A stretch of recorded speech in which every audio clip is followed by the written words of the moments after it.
Saudara sekalian, kalau kita percaya bahwa Allah itu hidup, Allah itu realitas atau nyata, seharusnya kita benar-benar mengalami.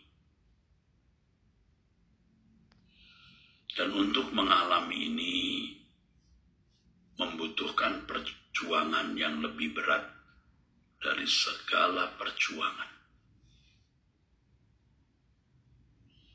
Untuk benar-benar mengalami Allah yang hidup dan nyata, itu lebih berat, lebih sukar dari segala perjuangan. Jangan karena saudara berpikir Allah itu maha baik, maha murah, lalu saudara menganggap Allah itu murahan. Selain saudara anggap Allah itu murahan, saudara juga anggap Allah itu gampangan. Saudaraku, Allah itu maha mulia. Hanya orang-orang yang sungguh-sungguh menghormati Allah yang akan mengalami Allah. Allah lebih dari sekedar memiliki harga diri. Ia maha mulia. Ia tidak perlu menghargai dirinya sendiri atau dihargai siapapun karena Allah sangat berharga dan mulia. Jangan menyamakan Allah dengan manusia yang membutuhkan harga diri atau penghargaan. Tetapi kita bersyukur kalau kita menjadi makhluk yang bisa menghargai Allah. Menghormati Allah secara patut, saudaraku. Oleh sebab itu, kita harus mengerti ini bahwa mengalami Allah itu perjuangan yang paling berat. Harganya atau pertaruhannya itu segenap hidup kita, saudara. Segenap hidup. Artinya kita harus menjadikan Dia satu-satunya yang berharga. Bukan hanya terindah, bukan hanya terbaik, bukan hanya termulia, tapi satu-satunya yang indah, satu-satunya yang mulia, satu-satunya yang berharga. Pertaruhannya segenap hidup, artinya kita tidak boleh menganggap ada yang berharga selain Dia. Jadi kalau ada sesuatu menjadi berharga, misalnya apapun, karena Dia, bagi kesenangan Allah, bagi kemuliaan Allah. Ini pertaruhannya, saudara. Sayang sekali saya belajar secara konsekuen dan konsisten mengenai hal ini setelah menjelang hari tua saya atau rambut saya sudah memutih. Seandainya dari muda saya menerapkan dengan konsekuen dan konsisten, tentu hari ini peta hidup saya tidak seperti sekarang. Karena tidak mudah untuk memiliki pengalaman dengan Allah itu. Dan terus terang yang menyesatkan saya adalah ketika saya merasa dengan pengetahuan saya tentang Allah, saya sudah masuk wilayah Allah dan sudah mengalami Allah. Nah, ini yang membuat rusak para teolog dan pendeta itu di sini. Tidak jarang jemaat yang tidak berteologi tinggi tetapi memiliki sikap yang benar bisa mengalami Tuhan. Aman, selamat sampai surga. Nah, faktanya memang begitu di Alkitab pada orang-orang yang sudah berprestasi dalam pelayanan, mengusir setan, mengadakan banyak mujizat, ditolak oleh Allah. Di Matius 7 ayat 21 sampai 23. Mari saudara, apakah jemaat awam, aktivis, pendeta, Dan tentu banyak mahasiswa sekolah tinggi teologi yang ikut berdoa ini. Jangan main-main dengan Tuhan. Pertaruhkan segenap hidup.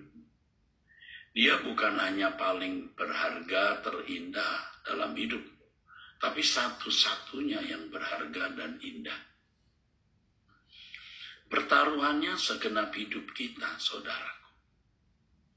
Ya, selain memandang dia satu-satunya yang berharga, satu-satunya harta kita, kita juga harus berani untuk benar-benar bersih dari segala dosa, bersih dari segala kesalahan.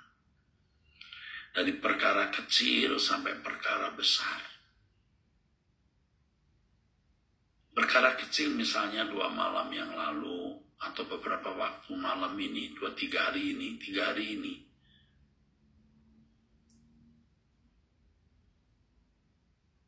Saya kepencet handphone, lalu orang yang menerima telepon saya bertanya, "Pak, halo, ada apa?" Begitu ya di dalam itu handphone saya.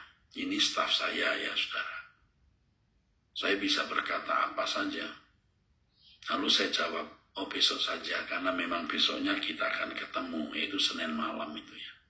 Besoknya memang mau ketemu, jadi besok saja. Besok saja.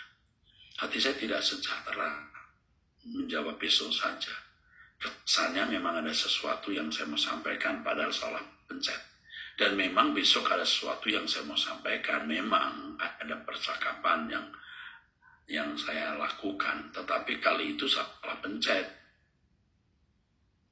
Lalu saya jawab, "Maaf, salah pencet tadi.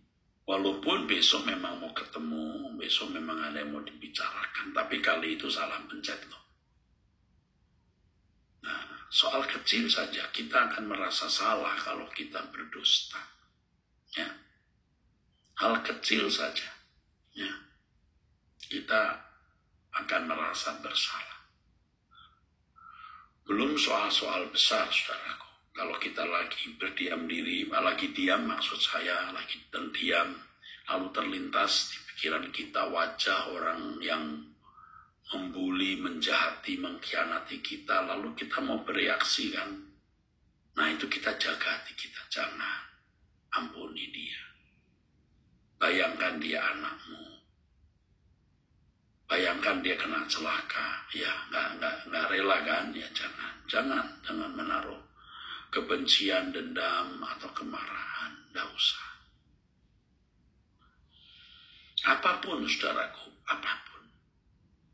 Jangan sampai kita masih memberi ruangan, keinginan-keinginan di luar kehendak Bapa atau nafsu-nafsu yang menyakiti hati Bapa kita lakukan.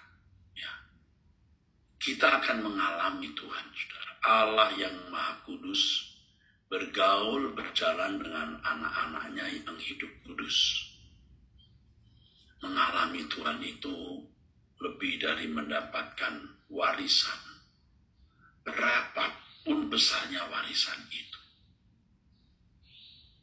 Bayangkan kalau saudara mendapatkan warisan Istana Buckingham, atau saudara mendapatkan warisan dari seorang konglomerat. Ya, saudaraku, misalnya mendapat sebagian saja warisan dari konglomerat Bill Gates. Tidak usah warisan seorang konglomerat dunia, konglomerat Indonesia saja. Anda mendapat 2 triliun saja sudah besar, tidak usah sampai ratusan triliun atau puluhan triliun atau belasan triliun. 2 triliun saja, wah besar.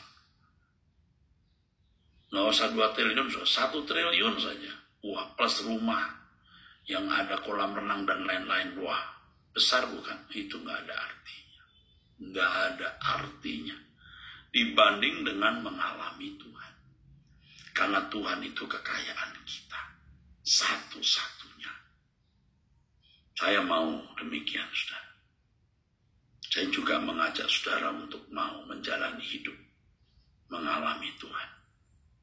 Ya, Tuhan tempat persembunyian kita, Tuhan tempat perlindungan kita. Ya, saudara, Kita akhiri dengan mengangkat tangan. Bapa di surga, aku, Erastus, dan seluruh komunitas doa pagi menyerahkan hidup kami dalam tangan-Mu. Keluarga kami, orang-orang yang kami kasihi, semua di dalam tangan-Mu. Mohon perlindungan-Mu sampai kami semua masuk surga. Dan di surga tentu kami akan aman, terlindungi sempurna. Kami mengangkat tangan, Tuhan, menyerahkan studi kami, anak-anak yang belajar, sekolah, pekerjaan, usaha, buat tangan, seluruh kegiatan kami di dalam tangan Allah Bapa. Pertemukan kami di doa pagi besok. Dalam nama Tuhan Yesus Kristus. Amin. Amin. Saudara, nanti sore ada pemberitaan firman Tuhan yang disampaikan oleh Pak Beknyo. Saudara bisa mengikutinya. Ya. Sampai jumpa, Tuhan memberkati.